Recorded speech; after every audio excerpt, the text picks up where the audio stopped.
आप समझ ही नहीं सकते थे, इतने लोग मर रहे थे। मतलब संदीप तो लाशें उठा रहा था बीच में से। लाशें? हाँ, क्योंकि लोगों का दम घुट रहा था, वो दम घुट के वही मर रहे थे। अब हम लोग मरना शुरू हाँ मर गए थे। अब मेरे पास वीडियो है, हल्दीराम के स्टोर के अंदर हमने लाशें उठाई हैं। कोमल ने तो सीपीआर दिया है 2-3 को।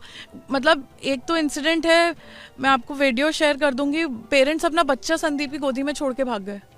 उन्हें पता था कि जैसे एक फेस था नोन, उन्हें पता था ये संभाल लेंगी, कुछ नहीं होगा, बच्चे फेंक कर चले गए। 4 घंटे बाद आए बच्चा वापस लेने।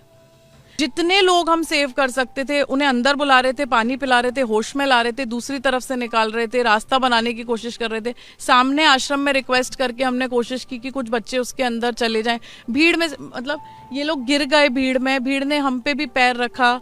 मेरे पूरे पैर कटे हुए हैं, मुझे रात भर से फीवर है। अगर हमने 150 जान बचाई, अगर हमारे जैसे 2-3 भी और होते ना तो कोई कैजुअलिटीज होती ही नहीं। मैं कैजुअलिटीज हुई बहुत, जब हमारे हाथ में लाशें थी, मेरे हाथ कपड़ों पे खून था जब मैं आई वापस।